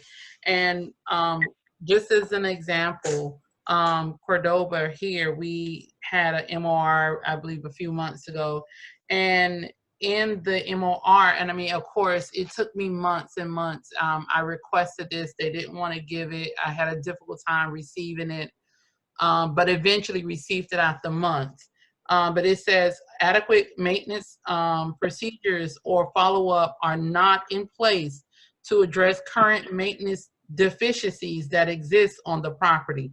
Based on the conditions of the property, preventative maintenance, unit inspections and work orders are not properly being managed and performed. So there is a historic history of management companies, you know, not just here, companies having problems with not having a maintenance procedure, proper maintenance procedures in place. So could you please give, you know, a response to that? Just before he answers, we may be Zoom bombed, so I just want to let everybody know, if we hear shouting again, I will mute everyone. You should know that you can get back on by unmuting yourself. Go ahead. Thank you, David. All right, thanks for that warning. So in general, I won't have anything more to say about the MOR process. We did receive the recommendations on the MOR process form, the Form 9834. We're taking those comments into account along with all the other comments, and we hope to have a revised form and process out for all stakeholders to look at sometime soon. But in the meantime, Ms. Rivers, it sounds like there's some particular issues about maintenance policies and procedures, and I noticed this other list of things under this heading. We're glad to spend time hearing from you on those issues, but as far as the MOR form and process are concerned, that's where we are right now. So I leave it to you to listen to particular issues. And this is Bob. Or whatever you'd like to do with the last 20 minutes. Sorry, Toby, this is Bob. I did send that list to Walter Wynn, who's heading that up, and he said, I think it's A through J, whatever that, he said all those are addressed in some form in the new form. So to echo what Toby says, we got the comments, we've taken them under consideration, and according to Walter, again, he looked at I think it's A through J, I'll pull it up real quickly, but that they're all addressed in the updated form. Yeah, A through J. Okay. We're going to follow up with Deborah Arnold of Atlanta. Yes, quickly, inadequate notices for inspections. I'm pretty sure there are a lot of properties still experiencing. Only time you see an adequate notice is when REACT comes around. That's the only inadequate notice we receive. But other than that, no inadequate notices. And these are all common, Toby, these are all common things. Almost everybody on the call, if we, you know, people could ask if they hadn't seen it, but as a way to get an answer. But all of the things in these recommendations are things that people have experienced out in the field for decades.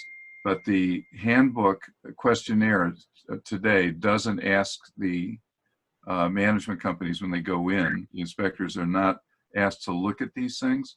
So these are suggestions for the new protocol. I'm glad to hear that it's going in, but we wanted to share with you a flavor of how people experience it. If you don't, mind just going through the list, so that you have some feel for why these are so important to the tenants in the Correct. country. The next question is coming from Gloria Olson of Providence Tenant Association in Atlanta, Georgia.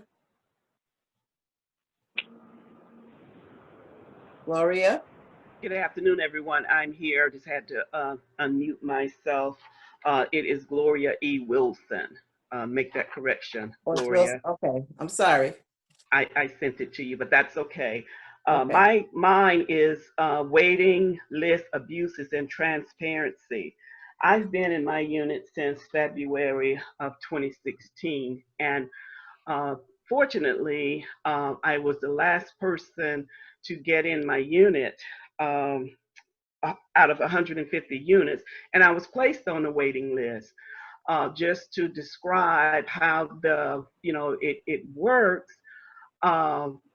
January the 20th, my birthday, I turned 62. So they told me I'd be put on a waiting list, and it was a long waiting list. That was on a Monday.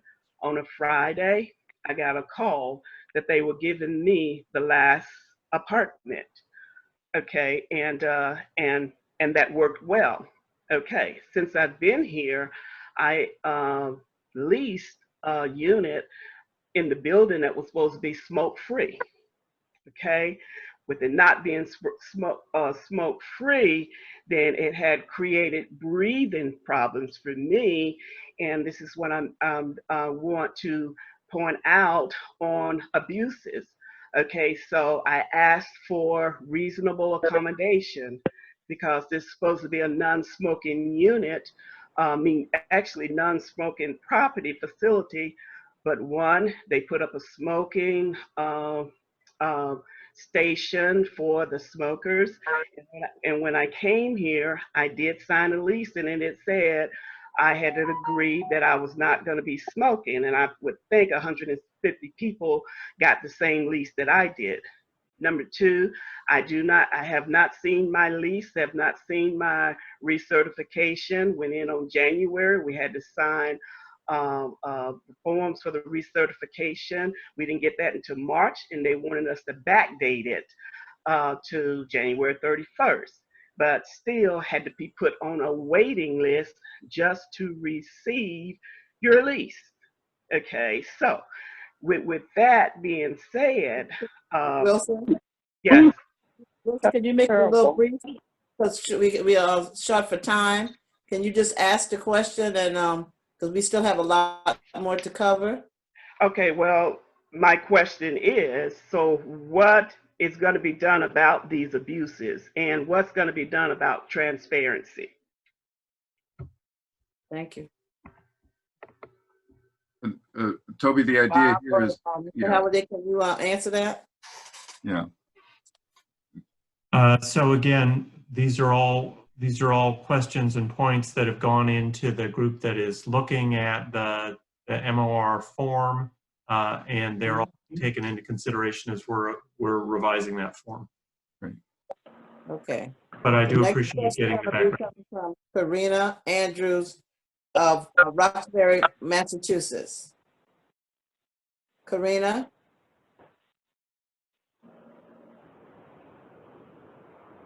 Unmute yourself, Karina. Okay, for sake of time, we're moving right along.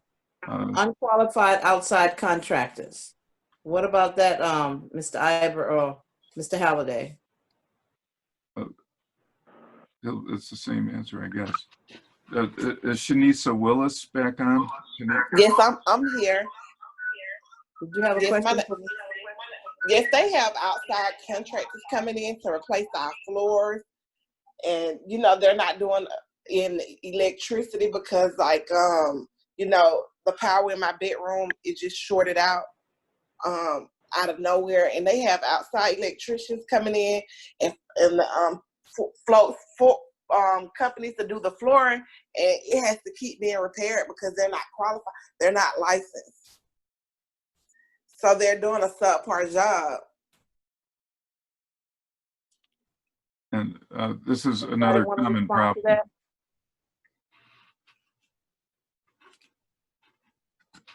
Bob or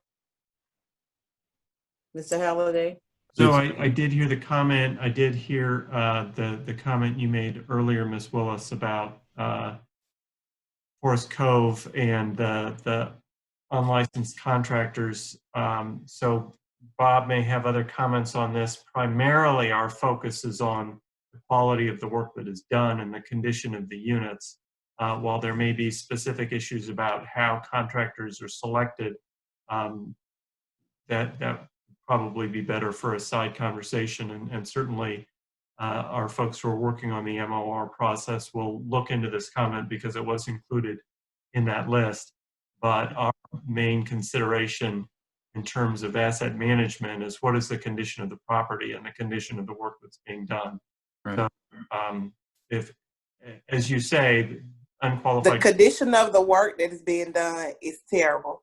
My floor has been replaced over 5 times. Someone tried to break into my apartment. They have not came to fix my door. I had to go buy reinforcement poles to keep my door closed. You know, there has no one to come out and fix that.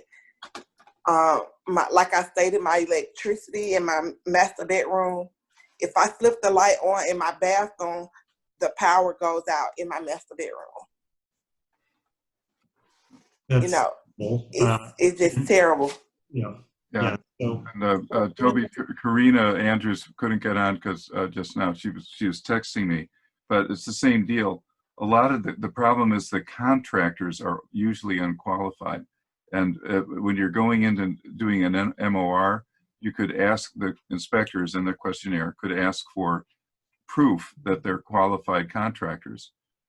Look at the qualifications, the licensing, and that sort of thing, and check out their reputations as part of your normal inspection. And I think you'll start seeing some improvements if they know they're being looked at. Right, Michael. They're running out of time, so I'm gonna have to ask a specific question. And this question, I'm gonna call on Molly Rocket. Yes. Molly Rocket. Molly? Hi, thanks so much. So my question, I'll be very quick, is about enforcement of MOR violations.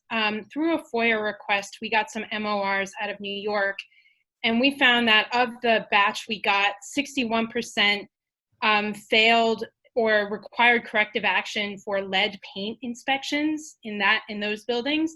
And kind of a stunning 96% of the MORs we got from our FOIA request showed that in the tenant file review, there was corrective action required for management companies, basically not doing rent correctly, not completing recertifications in a timely manner, and things like that. Yet all of those properties still passed their MORs, despite that there were these serious issues that required corrective action. So, you know, you're revising the MOR form, but what steps are you planning to take in terms of enforcement to remedy these negative findings?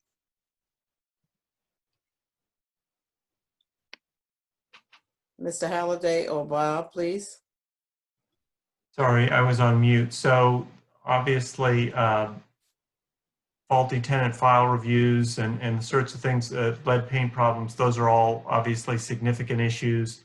It would probably be better to look at the specifics there offline so we can see actually what you were seeing and figure out what's going on there and get into it more deeply. But obviously those are serious problems and we would want to respond appropriately. So appreciate the comment and would welcome the chance to get into that in more detail. Molly, did you want to follow up with your next question?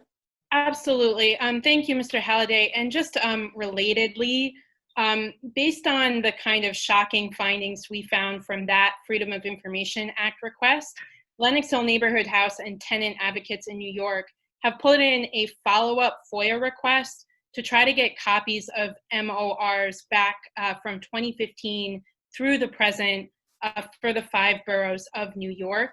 Obviously, these are critical pieces of information for us to have and for tenants and advocates to have to see how the properties are doing.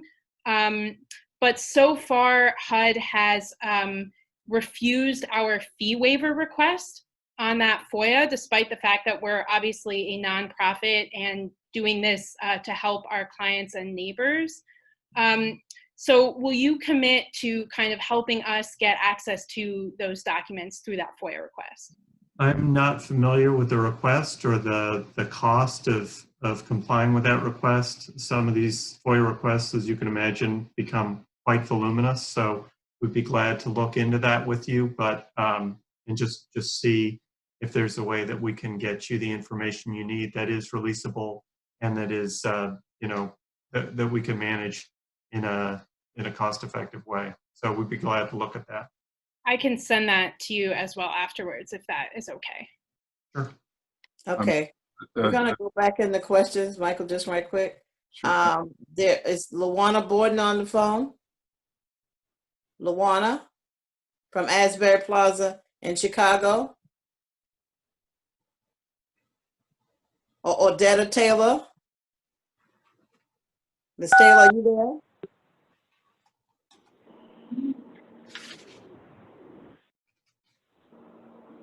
Luana or Odetta, are you there? Yes, Madam President. I'm sorry, I had to unmute myself. I am here. Thank you. Okay. May I proceed? Yes, please. Okay, thank you. And thank you, Mr. Iber and Mr. Halliday it is. And one of the concerns that I'm having today, and I do represent as a tenant leader from Providence in Atlanta, Georgia, is the leases. And I have heard a few things spoken about the lease. We are not getting a copy of the lease. However, you do go in and you sign your lease, and it takes them approximately anywhere from 6 months to 1 year to even offer you the opportunity to have a copy of it. And that is something that seems to be quite unacceptable to us. Several residents are on the SNAP benefit.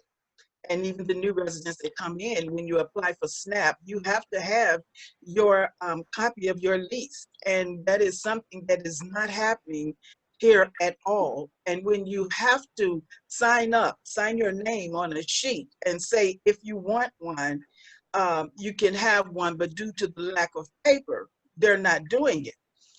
That again is an unacceptable thing to the tenants, because that is a very important document. And in order for them to know how to follow their responsibilities, and as far as knowing our rights, without at least we cannot know any of those things.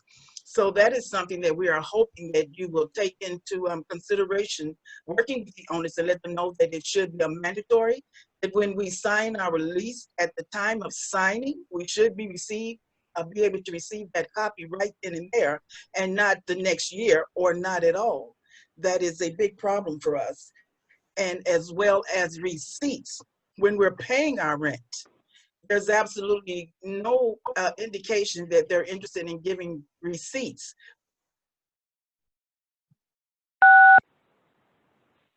Can someone answer that? Hello. So I'm glad to respond to that. This is Toby Halliday. So I didn't see this particular item on the agenda. The issue of tenants not being provided copies of their leases or receipts for rent checks seems absolutely not right to me. We can follow up. Obviously, that's a property issue, and we'd be glad to follow up. So the best first point of contact is your local HUD office, but if you have trouble making the right connection, you can reach out to Bob or to me, and we can help connect you with a person that can follow up on that. Toby, this is also an extremely common problem. Is there anybody on the call that has not had a problem with getting rent receipts? Cordova is not giving rent receipts. I could say that. Right. So any other people, just real quick? In Atlanta, we don't get receipts at all. No receipt. Newark, New Jersey, BRPO Wind Management is not giving out rent receipts. Yeah. Roosevelt Island, no rent receipts. 2 and 4 Tenants Association, we So- were required, to get a receipt, but since the COVID, now they're not wanting us not even to leave the money orders in the office. They're telling us to put it in the drop boxes now. So no receipt. When you ask for a receipt, they usually tell you your money order stub is a receipt. That's not good enough. No, it doesn't prove that you paid. Yeah. Correct. So I have Toby, one that wasn't rehearsed. For the sake of time, we have a couple of questions and the HUD officials has to leave. So Rachel Johnson, are you there? Yes, Rachel Johnson. Yes, I am. Please.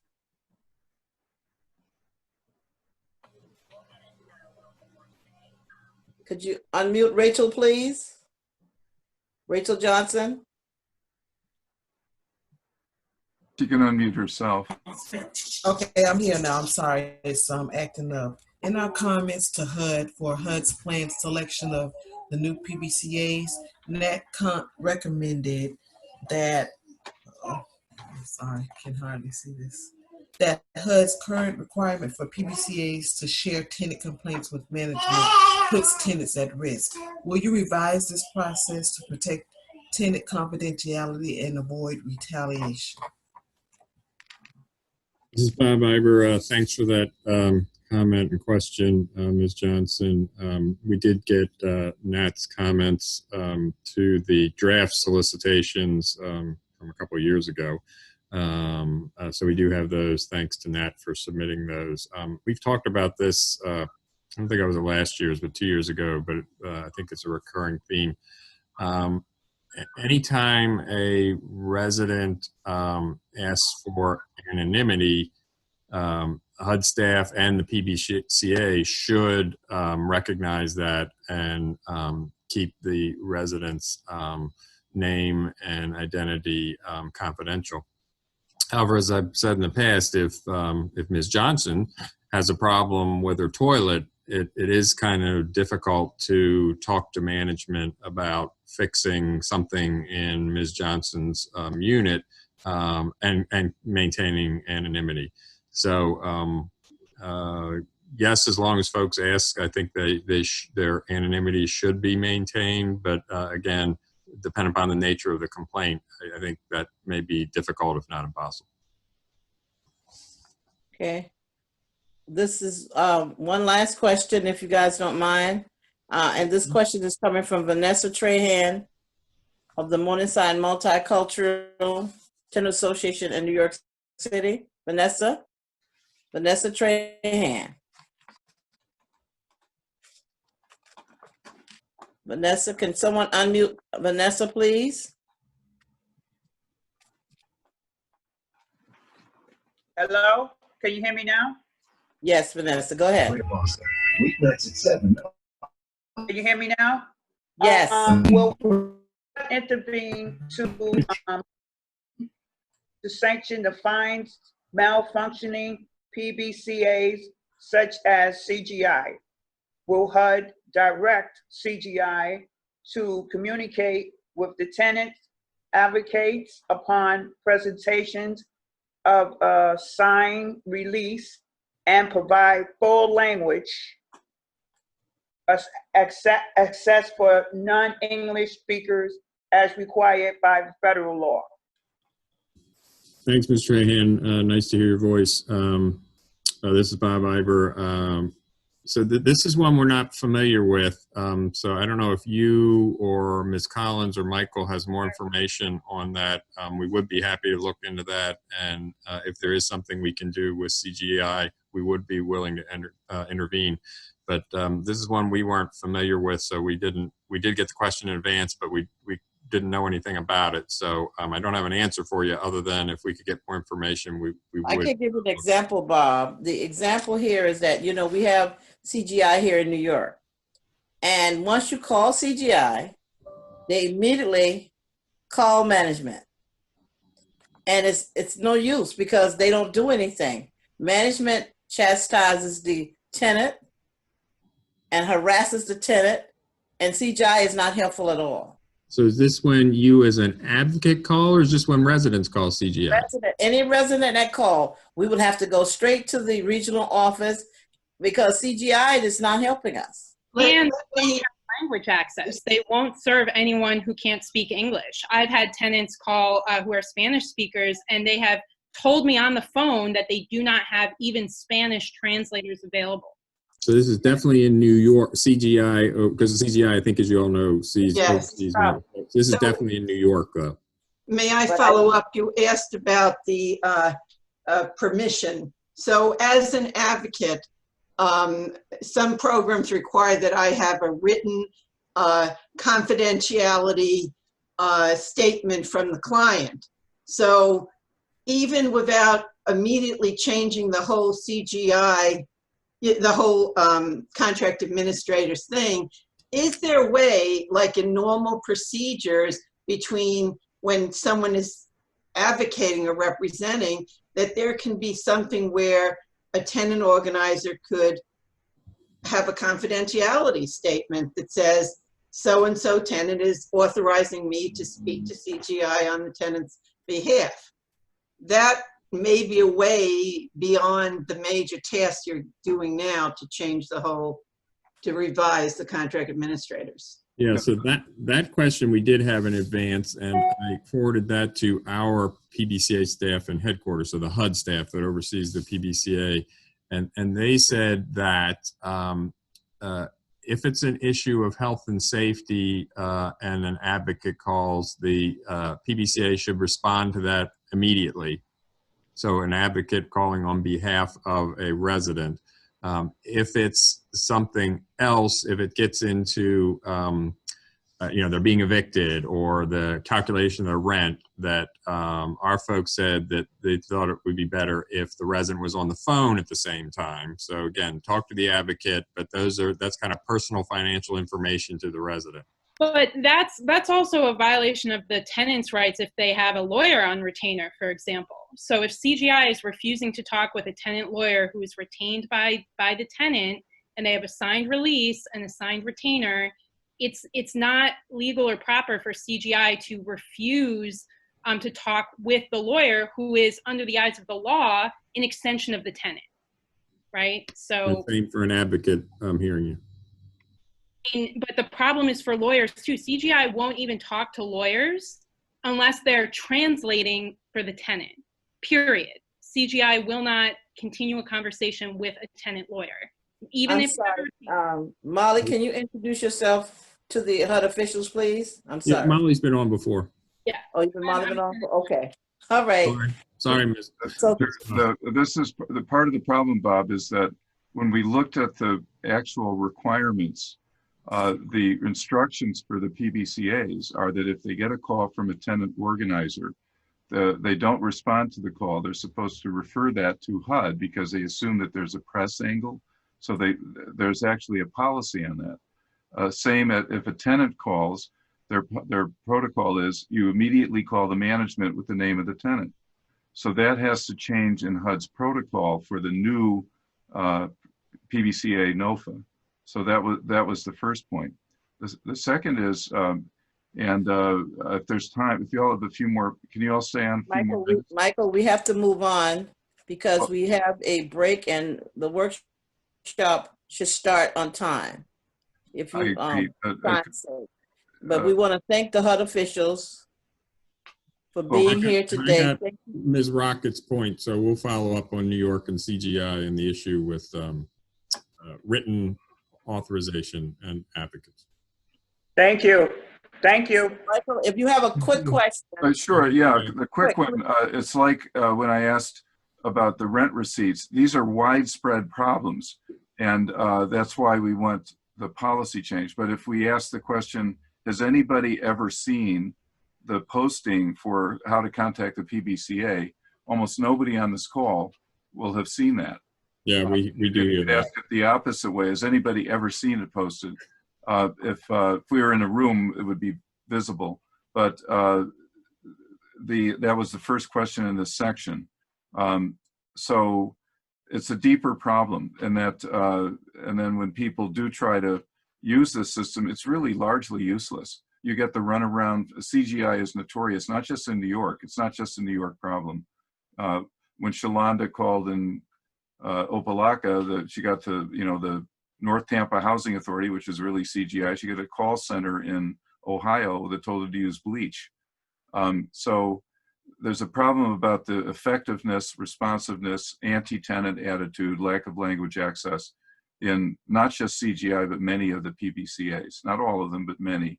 CGI is probably the worst. There's a question about enforcement.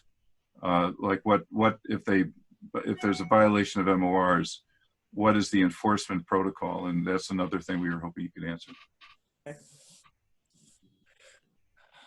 So. Do you want to respond to that, Bob, right quick? And that's enforcement protocol on PBCAs? Well, that was, I was kind of jumping around. The enforcement protocol on the MORs that we were going into, that Molly's report showed, they found some real serious violations across the board. Nothing was done. What is the enforcement protocol, and would you all consider creating something like REACT's enforcement protocol, where there's appeals and referrals and so on? So this is follow up to the MORs with the owner. I'm kind of jumping around. Yeah, right. And then the other is what happens if the PBCAs fail to post? Can you do spot checks and sanction owners who don't post the requirement to publicize how to contact the PBCA in the lobby? Because that's, if we had time to hear back from people today, you would hear that it almost never happens. Yeah, we think they should post. I'm not sure what the enforcement action would be. I don't know if that raises to the level of CMPs. Did you find guidance on that, Bob? Because we're not sure, because I thought it's supposed to be posted in each building, but we find it's not posted. Yeah, we think it's supposed to be posted. I can't tell you where I can check. I can tell you that's HUD's position. The PBCA contact information should be posted. I don't know where we got that written, but that's our position. If somebody asks us, we say it's our position. In answer to Michael's question, I don't know if I have an answer for you. Well, what are we going to do when it's not? I think that's Jerry, can we just ask people out on the phone to say quickly, have they seen it posted or not seen it posted? Well, I believe it's not posted. You don't need to poll. I mean, this is a common thing we hear, that owners aren't posting the PBCA contact information, and it's a problem. Okay. So how can you make that mandatory that is posted in each property? Yeah, let me find I don't think it's written anywhere. So let me see. That might be the first step. Where can we add that to guidance? And then the next step is, after we put it in our guidance, what are we going to do when they violate our guidance? Yes. Yeah. Okay. I got it. Thank you, Mr. Halliday. Thank you, Mr. Iber. Thank you all. Thanks for taking the time out of your day. We appreciate you making time for us and being on the schedule. I got a couple of things. That's why I was looking down. I was taking notes about things. I got a couple of things I got to follow up with you all about, but don't hesitate to remind us what we said we'd follow up on. And like sending that notice that actually was sent out in 2019, Michael, but I'm getting a copy of that for you. And the thing Ms. Rocket mentioned, and a couple other things, receipts. So anyway, I got a couple of things to follow up on. Great. Is there one last thing? Is there anything new at HUD that we should be aware of? I'll tell you what's coming out soon. I'm hoping it's the end of this week.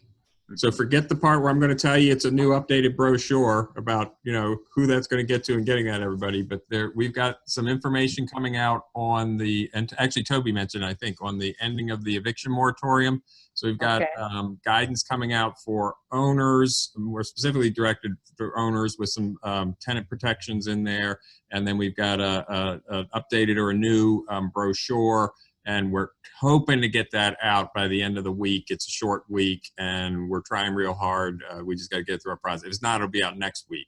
So some information on the ending of the eviction moratorium and some things for owners and residents. Thank you so much for joining us. Thank you. And we're going to recess now, and so everyone can get some lunch or something, but be back at 3 o'clock so we can start our workshop. Enjoy your workshop. All right, thank you all. Stay safe. Thank you all. Nice to see you all. Stay safe, everybody. Too, Bob, and Mr. Halliday and Mr. Davis. Thank you both for coming. Thank Okay. you all. Thank you.